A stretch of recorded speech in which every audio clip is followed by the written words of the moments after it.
Essa prática de precipitação de sulfato de bário me dá a oportunidade de apresentar para vocês um ramo da química que é a química analítica.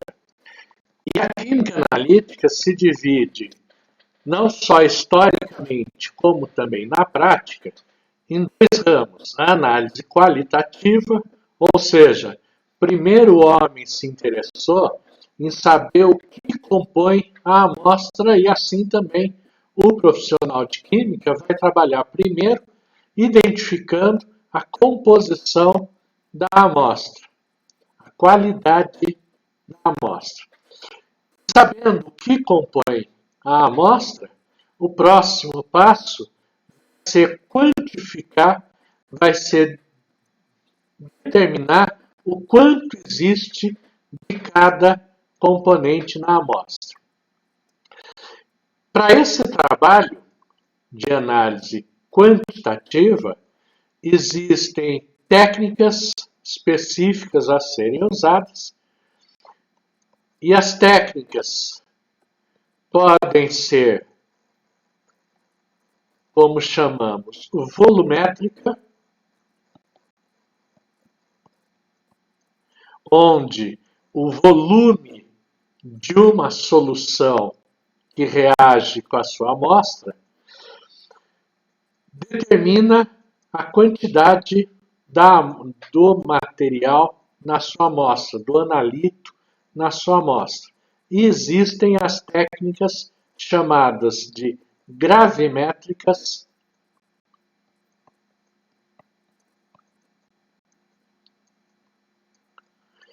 onde a massa de um produto de reação vai ser usado para a quantificação do seu analito, do seu componente de interesse. Lógico que em qualquer uma das duas técnicas, seja volumétrica, seja gravimétrica, vai ser necessário o conhecimento perfeito da equação da reação envolvida nessa determinação. No caso, nós vamos ter uma solução de sulfato de cobre que vai reagir com uma outra solução de cloreto de bário, produzindo sulfato de bário e cloreto de cobre. Essas duas soluções, tanto o sulfato de cobre, é uma solução perfeita, ou seja, elas são completamente cristalinas, soluções homogêneas, e o produto da reação sulfato de bário é insolúvel nesse meio reacional neutro aquoso.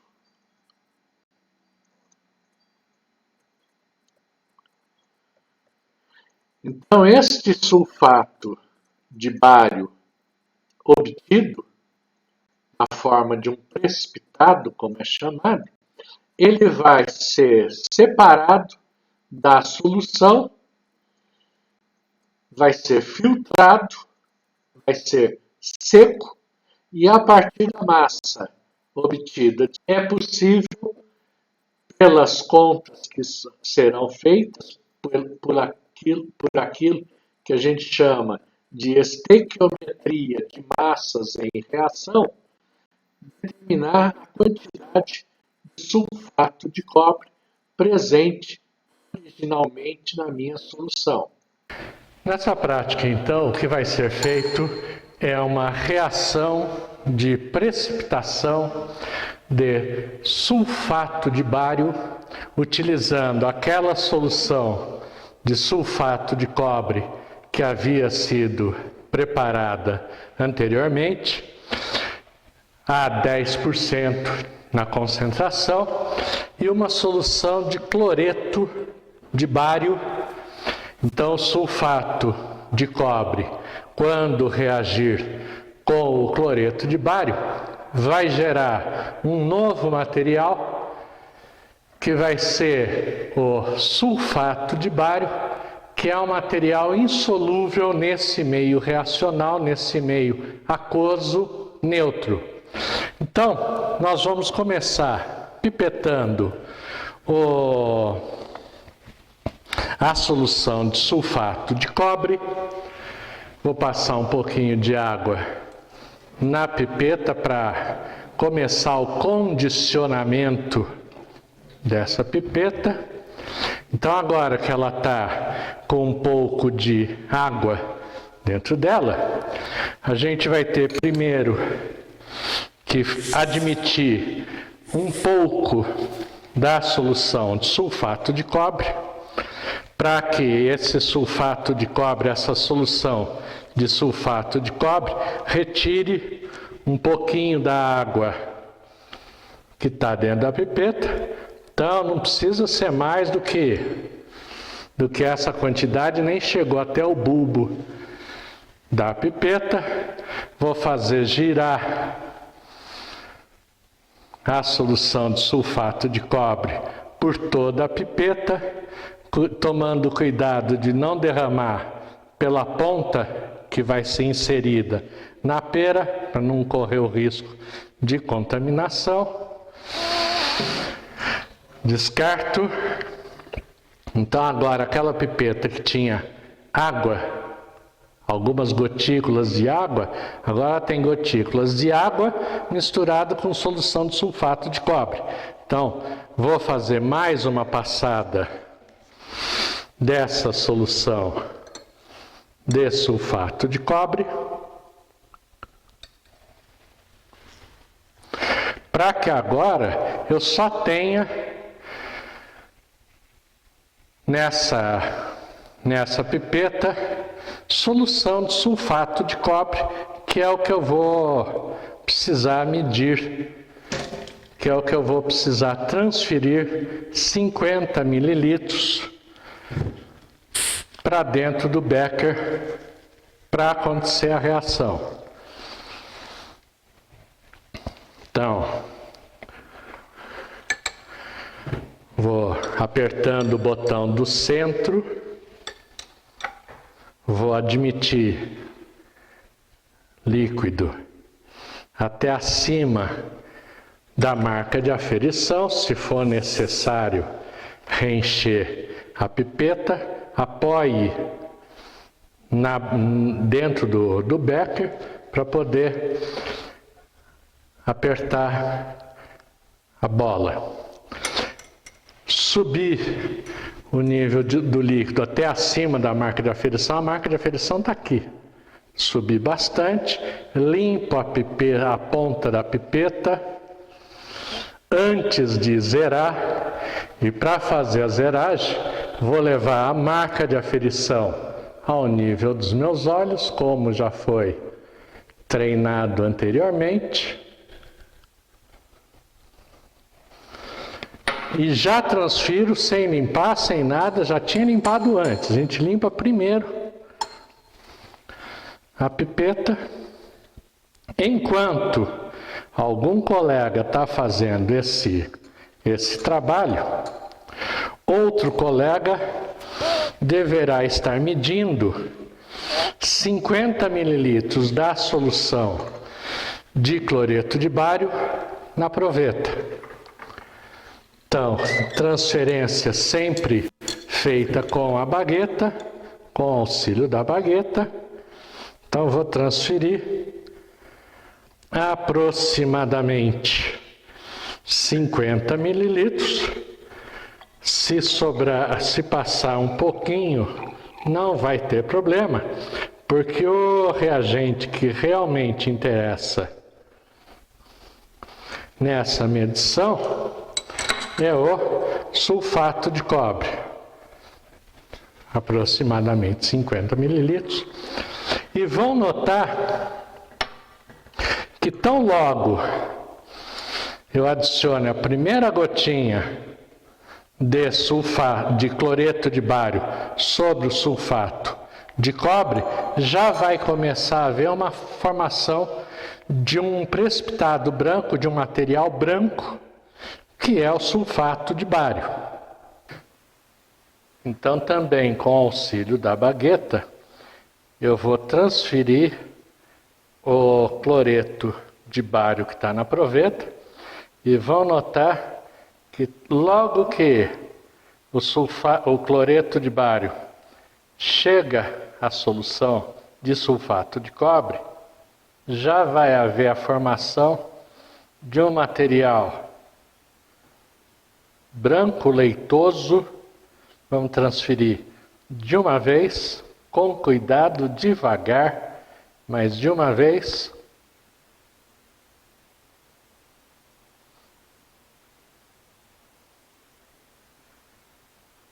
Vamos homogeneizar essa solução. E essa bagueta que está sendo usada não vai mais sair de dentro da solução, porque senão vai perder material que me interessa quantificar. E nós vamos ter que deixar descansando por cerca de 15 minutos. Então nós vamos cobrir com um vidro de relógio. Esse vidro de relógio é o mesmo que foi utilizado na pesagem do papel de filtro. Então, vamos deixar esse precipitado sedimentando, esse precipitado chegando ao fundo, para que depois ele seja filtrado.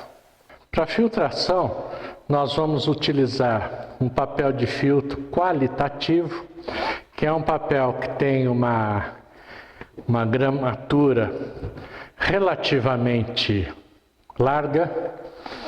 Um dia vai ser falado bem mais sobre isso.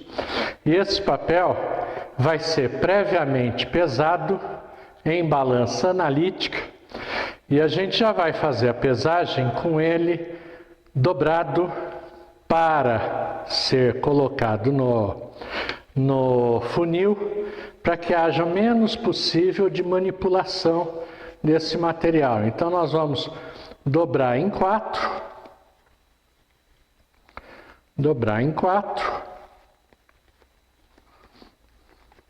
fazer a pesagem, e vão notar quando a gente inserir no funil que ele vai ter uma aba.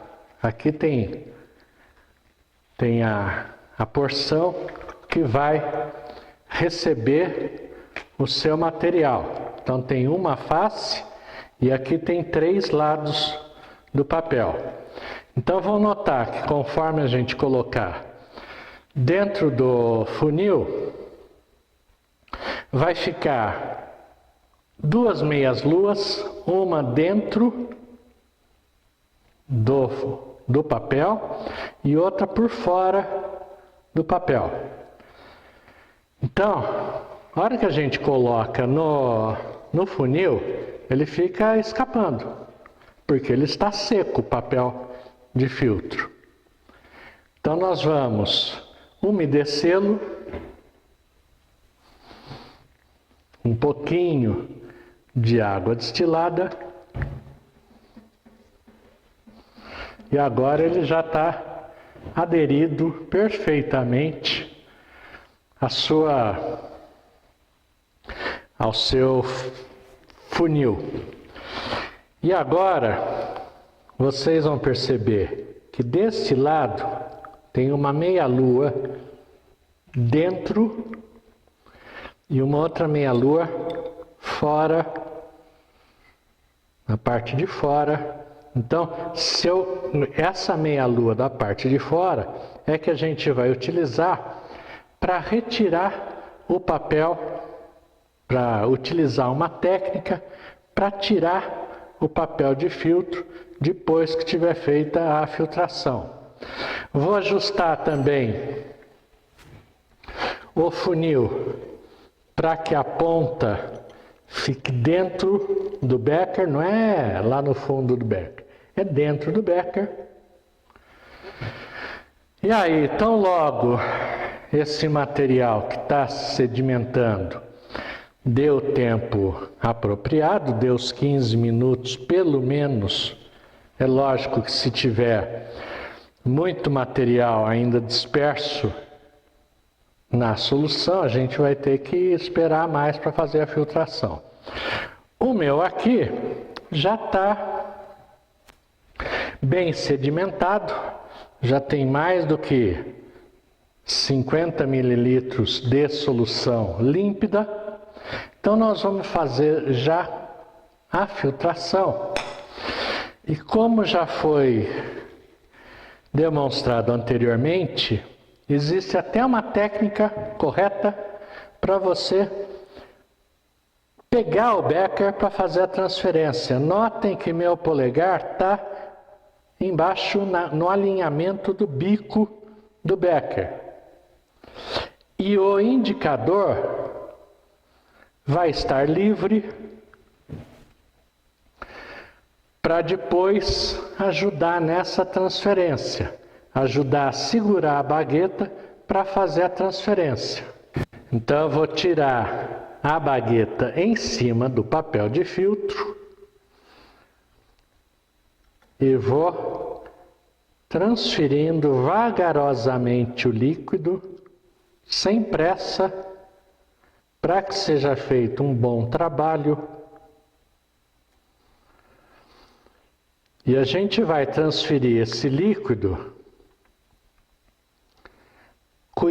tomando cuidado para que não suba demais o nível dentro do papel de filtro. Nós vamos transferir até que a gente veja que o líquido chegou no máximo. Olha como eu estou transferindo devagar. E sempre com a ponta da bagueta apoiada no bico do becker. Então eu estou transferindo. Nós vamos transferir até que no máximo o nível do líquido chegue na sombra da argola que está sendo usada. E é um trabalho que vai exigir um pouco de precisão, porque eu não posso ficar voltando o becker da posição original, depois voltando a inclinar, porque isso vai revolucionar o precipitado que foi assentado. Então, enquanto estiver fazendo a filtração, vai ter que ter a habilidade de ficar segurando o becker aqui. Então, olha, agora já está começando a passar o precipitado, não tem problema, é para filtrá-lo, é para separá-lo. Notem que o líquido que está passando pelo funil, pelo papel de filtro, está completamente límpido. Vamos fazer essa transferência vagarosa.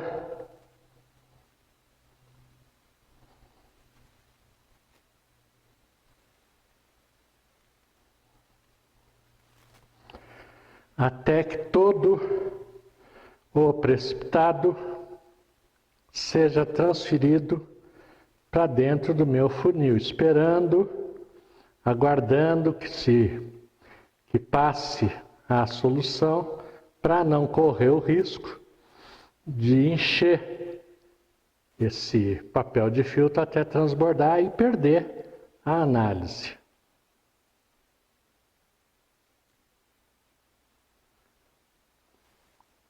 Não pode tirar nem o becker, nem a bagueta de cima do funil, até que haja toda a transferência conforme eu estou fazendo.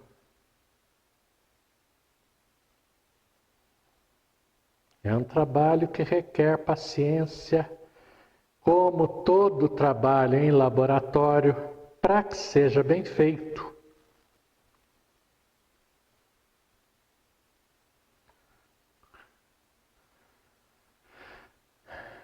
Muito cuidado.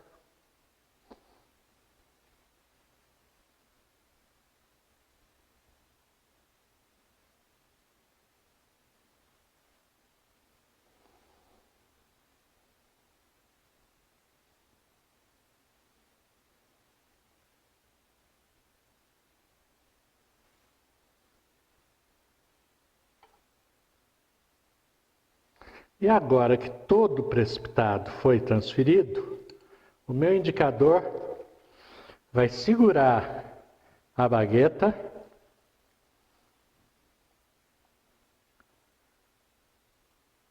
Estão notando que ainda tem material dentro do becker que precisa ser transferido.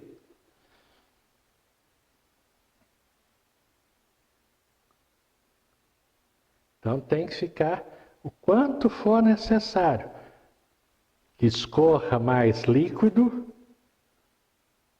para que a gente possa fazer a lavagem com água destilada desse becker, transferindo todo o material para dentro do funil.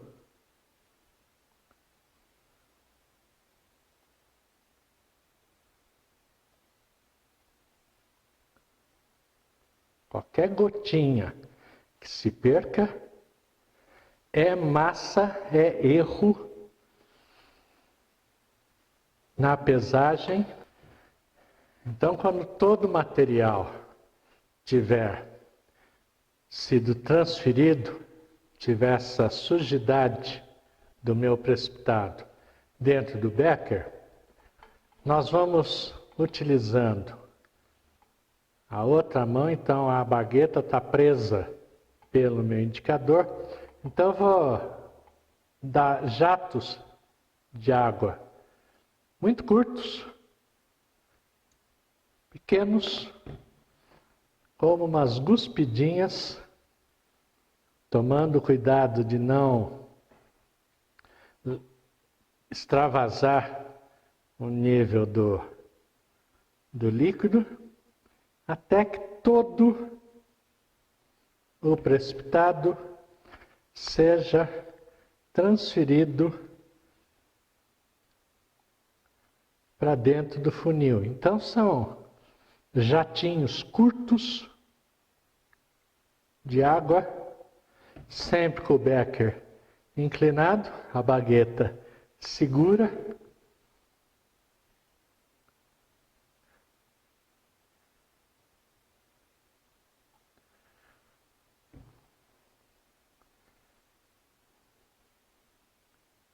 Então vamos lavar muito bem. E dessa boa lavagem, dessa boa transferência, que vai depender a precisão do meu resultado. Quando o becker já estiver límpido, já estiver sem nenhum embaçamento de precipitado, ainda com a bagueta em cima do funil, vou lavar a bagueta para que também algum precipitado que esteja aderido à bagueta seja transferido. Então minha bagueta está limpa. Vou esperar que todo esse líquido passe para o becker, para aí poder retirar esse papel de filtro e levar à secagem em estufa a 100 graus. Então vamos aguardar. Decorrido o tempo de secagem, para retirar a sua amostra de dentro da estufa, você vai utilizar essa tenaz e uma tela de amianto, uma tela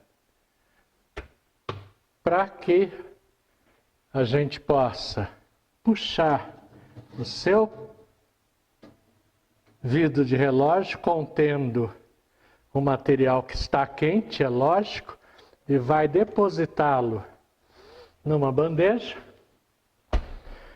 para levar ao dessecador.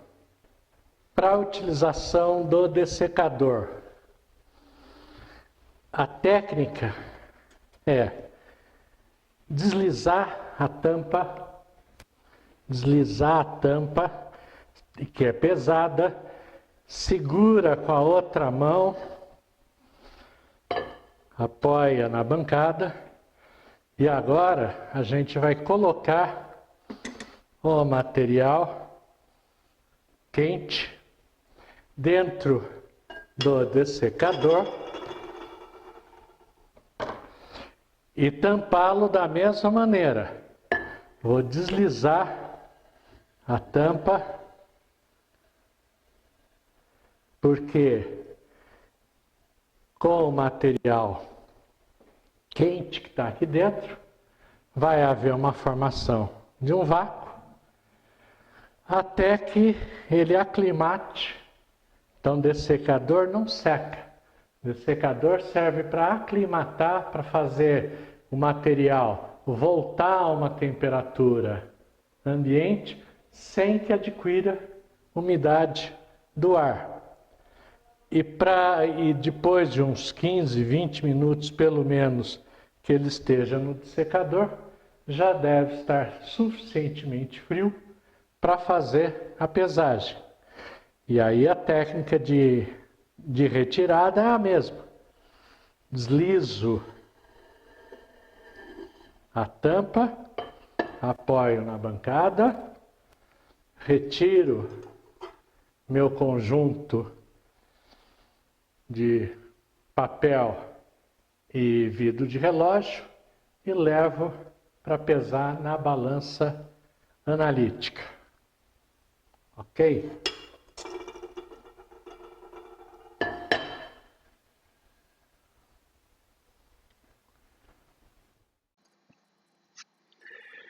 Depois que foi feita a prática, obteve-se então a massa de sulfato de bário, produto da reação entre aquela solução original que tinha sido preparada, pesando-se 1 grama de sulfato de cobre,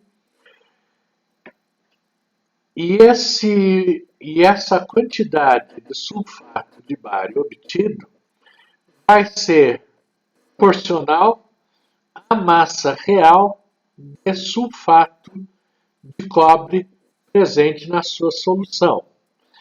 Então, o que vai ser feito para essa quantificação é um cálculo baseado na relação molar entre as espécies presentes na minha reação. Então, eu tenho sulfato de cobre, o cloreto de bário, sulfato de bário e cloreto de cobre. E isso a gente vai estudar, vocês vão estudar um dia a lei das proporções constantes. O que quer dizer isso? Se eu altero a quantidade de um dos componentes da reação, no caso, sulfato de cobre, todos os outros componentes também vão ser reduzidos na mesma proporção. Então, nesse caso, por exemplo, 1 grama de sulfato de cobre, daríamos a conta, terminaríamos matematicamente, seria produzido 1,4628 gramas de sulfato de bário. Então, para cada 1 grama de sulfato de cobre, a massa de sulfato de bário obtida seria 1,4628 gramas. Porém, no nosso trabalho, não vai ser obtida quantidade, vai ser uma quantidade inferior. Estou supondo aqui que a massa de sulfato de bário seco obtida seja, por exemplo, 1,32949. Então, evidentemente, inferior àquela esperada. Então, nós vamos, através de uma operação matemática, se o sulfato de cobre, 159,612 gramas de sulfato de cobre, produziriam 233,396 gramas de sulfato de bário, na minha reação estequiometricamente perfeita, estequiometricamente bem balanceada, se eu tenho agora apenas 1,3249 gramas, ou a massa que eu tiver, corresponde a uma massa que aqui eu estou chamando de uma incógnita y.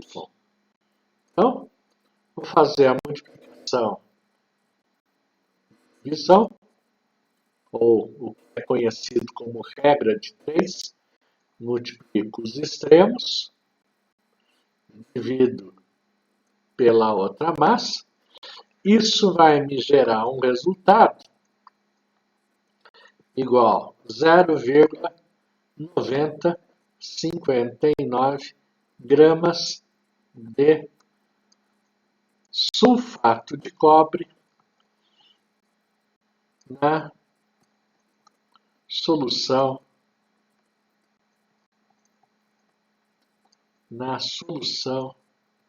original. E aí eu vou poder calcular a porcentagem de pureza, se dividindo essa massa obtida por cálculo pela massa esperável que tivéssemos. Já que nós estamos falando em pureza da solução, eu posso até fazer já esse cálculo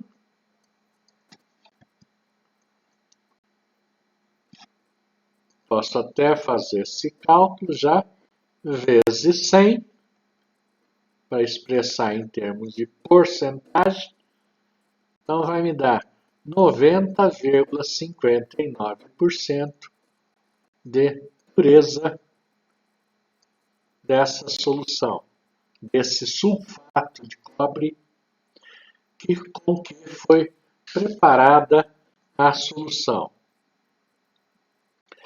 Só que, na verdade, nem essa massa não vai ser obtida, nem essa pureza não vai ser obtida. Por quê? Aquele sulfato de cobre que foi utilizado para preparo da solução, um sal de coloração azul, não é o sulfato de cobre puro. O sulfato de cobre puro é quase branco. O que acontece é que esse sal, quando absorve umidade, é que ele torna-se azul. Isso porque na nossa amostra, no sulfato de cobre que foi utilizado, era um sulfato de cobre pentahidratado. Ou seja, nós tínhamos 5 moléculas de água para cada molécula de sulfato de cobre.